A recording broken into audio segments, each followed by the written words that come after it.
दोस्तों नमस्कार, जय हिंद, जय भारत। नाम रमेश सिंह, ठगी पीड़ितों की आवाज़ संगठन का राष्ट्रीय अध्यक्ष, संगठन का संस्थापक। आज फिर आप लोगों के बीच में उपस्थित हुआ हूँ। दोस्तों, देखा जाए कहीं ना कहीं मिशन भुगतान पद यात्रा को लेकर के जहाँ संपूर्ण भारत में हमारा संगठन और संगठन के पदाधिकारी और जिला अध्यक्ष, प्रदेश अध्यक्ष, ये सारे अपने स्तर से इस मिशन और इस अभियान को आगे बढ़ा रहे हैं, वहीं आप लोगों की भी एक जिम्मेदारी और ड्यूटी बनती है कि आप लोग भी मिशन भुगतान पद यात्रा में सहभागी निभाएं और हर कंपनी के पीड़ित जमा कर्ताओं का भुगतान भी सुनिश्चित कराएं। क्योंकि आज की डेट में अगर देखा जाए, जो अभिकर्ता है, क्योंकि वो पहले निवेशक ही है, निवेशक के बाद ही वो एजेंट बना था, आज उसकी स्थिति जो मैं कल जौनपुर भी मैंने देखा, जहाँ जहाँ जा रहा है, जो उनकी स्थितियाँ परिस्थितियाँ जो इतनी नाजुक और बुरी होती जा रही हैं, जिसकी जिम्मेदार हमारी राज्य और केंद्र सरकार के साथ साथ भुगतान की जो अथॉरिटी हैं, जो एजेंसी हैं जांच की, ये काफ़ी हद तक जिम्मेदार हैं। और कोई भी ठग कंपनी या क्रेडिट कोऑपरेटिव सोसाइटी हो, उसके हर अभिकर्ता और जमाकर्ता दोनों की स्थिति बहुत नाजुक है। देखा जाए बहुत सारी ऐसी ठग कंपनी हैं, जैसे Kim future, vision nectar, Eli global micro finance, alchemist, credible agro and land limited, Sarvajana corporation producer limited, Sahara India, Sai Prakash, Shri Ram, Sai Ram real tech, PACL India, GCA marketing private limited, Samriddh Jeevan, rose valley, Kalpataru, Sai Prasad, Kisan agro limited, bike board, hello taxi, science city, टिल्टी multi credit cooperative society, Janshakti, Radha Madhav, GN gold, Vishwamitra, HBN, Karma Bhoomi, Arth तत्व, आदर्श credit cooperative society, Sanjivani, Navjeevan, green touch product limited, life long multi credit cooperative society, STS group, Parivar, dairy and allied micro finance, Pincon of companies, Kalp Varsha, Alaska group, Infocare, JKV, Togo retail marketing, Max मैरिक, world green, Anant Nidhi, अन्य जैसे जेबीबी,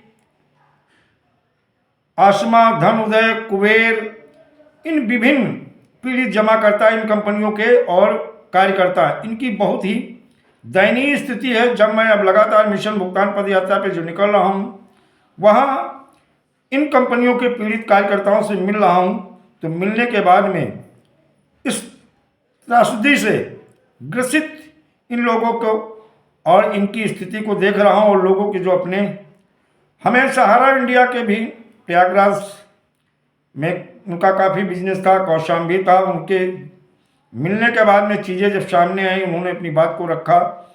इसी तरह की त्रासदी से सहारा collection agent Amar Kumar Jain भी गुजरे, जिसने कलेक्शन के रूप में हजारों लोगों से सहारा इंडिया में करोड़ रुपए जमा कराया। बाद में सहारा इंडिया में जब पैसा फंसा, तो उन जमाकर्ताओं ने अमर कुमार जैन के ऊपर दबाव बनाना शुरू किया, घेराबंदी किया, जान से मारने की धमकी दी। दबाव और मजबूरी में अमर कुमार जैन ने सराय अकील की बेशकीमती ज़मीन, गाड़ी बेचकर ऐसे जमाकर्ताओं का पैसा वापस किया है और करोड़ों रुपए का जमीन, घर, मकान, गाड़ी, सारी, हालांकि बहुत से लोगों का पैसा अभी भी नहीं दे पाए हैं। सारी चीज़ें बेचने के बाद में दुकान भी बिक गई। अमर कुमार जैन के पास अब कुछ भी नहीं बचा है जिसको वह बेच करके लोगों को पैसा वापस कर सके। कभी शानो शौकत से रहने वाले अमर कुमार जैन अब जीवन यापन के लिए प्रीतम नगर में फुटपाथ पर फोल्डिंग बिछा करके रोजमर्रा के उपयोग वाले छोटे छोटे सामान की दुकान लगाते हैं। बामुश्किल 200-300 रुपया डेली वो कमाते हैं और उसी से अपना जीवन यापन करते हैं और अपना परिवार पालते हैं। तो दोस्तों, एक बहुत बड़ी त्रासदी है। अभिकर्ता की स्थिति बहुत नाजुक और बहुत बुरी है और इस स्थिति में पहुंचाने के लिए हिंदुस्तान के 3.5 करोड़ अभिकर्ताओं को इस स्थिति में पहुंचाने के लिए हमारी केंद्र सरकार की अथॉरिटी और एजेंसी और राज्य सरकारें ये जिम्मेदार हैं 3.5 करोड़ परिवारों को इन राजनीतिक पार्टियों ने पूरी तरह से तबाह और बर्बाद कर दिया है। और इनकी हाय भी इनको अब लगेगी, इनकी बददुआएं लगेंगी। बहुत सारी बहन बेटियां अपने घर बार उनके छूट गए, उनका परिवार छूट गया। बहुत सारे, जैसे कल हम जौनपुर में मिले, कई डॉक्टर ऐसे थे जो पूरी तरह से तबाह हो गए, कई महीने हो गए, सालों हो गए, अपने घर द्वार नहीं जा पा रहे हैं। स्थिति इतनी नाजुक और विस्फोटक हो गई अभिकर्ता की। और कहीं ना कहीं ये निकम्मी और जो भी शब्द कहने नहीं चाहिए वो शब्द कहना होगा ऐसी सरकारों को, जिनके वजह से, जिनके एक निर्णय, एक फैसले की वजह से आज हिंदुस्तान के 42 करोड़ पीड़ित परिवार पूरी तरह से बर्बाद और तबाह हो गए। और ईश्वर से मैं ये प्रार्थना करता हूँ कि सरकार को, इन नेताओं को सद्बुद्धि दे और सदमार्ग पे चलने की शक्ति प्रदान करे और इन पीड़ित जमाकर्ताओं का भुगतान सुनिश्चित कराएं। अन्यथा कहते तुलसी हाय गरीब की हर से सही न जाए। और जब हाय इनके लगेगी तो यही नहीं, इनके जिन इन ठगों को इन्होंने संरक्षण दिया, बचाया है, चाहे वो सत्ता में बैठे हों, चाहे शासन प्रशासन में बैठे हो, इनका सबका सर्वनाश सुनिश्चित होगा।